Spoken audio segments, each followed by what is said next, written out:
আমরা 2021 সালে জমিটা কিনেছি, তারপর খাজনা দিছি, রেকর্ড করেছি, খাজনা দিছি। তারপর জমিতে যে সময় মাপতে গেছি সে সময় উনি মাপতে দেয়নি, বলিছে কি এই জমি তোমাদের না, যতবার খুঁটি পুঁতেছি উনি ততবারই খুঁটি উঠোই দিছি।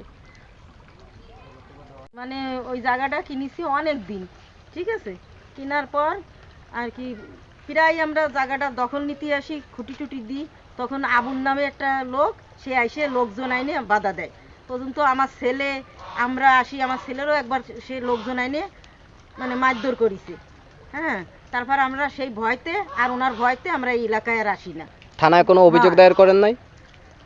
থানায় মানে দিছি, গেছিলাম, কইছে আপনারা মিটমাট করে নিন। হয়, মিটমাট করার কথা বলছিল। হ্যাঁ। তা আপনারা অফিসে যে আপনারা মিটমাট করে নিন তাই বলে। আর ওনারে ডাকলি উনি আসে না, ঠিক আছে, ওনারে মেম্বার ডাকুক বা চেয়ারম্যান ডাকুক, উনি মোটে আসেই না।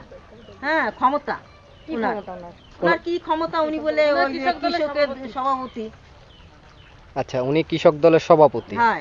আচ্ছা, এখন এই জমিটা আপনারা যে জমি সম্পর্কে যে অভিযোগটা দিচ্ছেন যে আপনাদের নিজের কিনা জমি, আপনারা সেই জমিতে ভোগ দখল করতে পারতেছেন, আপনারা যে কয়বার আপনারা ওইখানে খুঁটি গাড়তেছেন সে কয়বারই আজকে খুঁটি গাড়তেছি, কালকে এসে দেখি ভাঙা, কয় কি এই জায়গা আমার।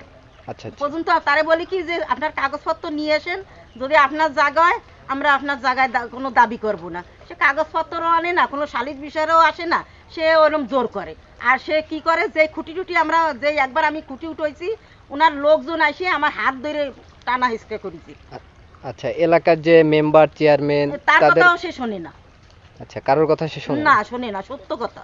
আচ্ছা, আপনারা থানায় এটা অভিযোগ দায়ের করেন নাই? উনি বলে কয় কি ওনার নামে যদি কেস দেন উল্টো ওরা আপনাকে ফেসবেন, আপনারা। এটা আমরা ভয়তে আর ওই করি না। এটা কে বলছে? কে বলছে মানে আশেপাশের লোকরাই বলিছে। আশেপাশের লোকরা বলতেছে? হ্যাঁ, বলছে। আচ্ছা আচ্ছা, আমার একটা ছেলে। আচ্ছা আচ্ছা, আপনি তো কৃষক দলের সভাপতি। আচ্ছা, আপনার নামে আমরা একটা অভিযোগ পাইছি, জমি দখলে, অন্যের জমি আপনি দখল করছেন, সেরকম একটা অভিযোগ পাইলাম। এটার সত্যতা কত? সত্যতা, এই জমিটা নিয়ে কোর্টে মামলা চলমান, এটা থানা দেখছে, থানা বলছে যে আমরা বিচার করতে পারবো না, কোর্টে যখন বিচার চলে তখন আমাদের বিচার করার কোনো একটাম নাই। এটা ইউনিয়ন কাউন্সিলে ওরা আসছিল, ওদের বলে দিচ্ছে যে যখন কেসটা কোর্টে চলতেছে, চলমান, তা আমরা এই বিচার করতে পারবো না, এটা কোর্টে যাই আপনারা ফয়সালা করেন। এই পর্যন্ত শেষ হয়ে গেছে, এইটা স্থগিত হয়েছে। আমরা যেটা জানতে পারছি যে তারা ওই জমির উপরে যখন ঘেরা দিচ্ছে, আপনি তখন ওই ঘেরা ভাঙতেছেন, তাদের উপরে লাঠিচার্জ বা মারধরের একটা বিষয় উঠে আসছে। না, মারধরের বিষয় হয় না, লাঠি নেওয়ানোর বিষয় হয় না, বাধা দেওয়া হয়েছে। তার কারণ হচ্ছে ওই জমি আমাদের কেনা জমি, আর ওদের কাছে যারা বেচছে তারা একটা জালিয়াতি কাগজ দিয়ে বেচছে, সেইভাবে আমরা কোর্টে মামলা করছি। সেই মামলা অধীনে এখনো আছে কোর্টে।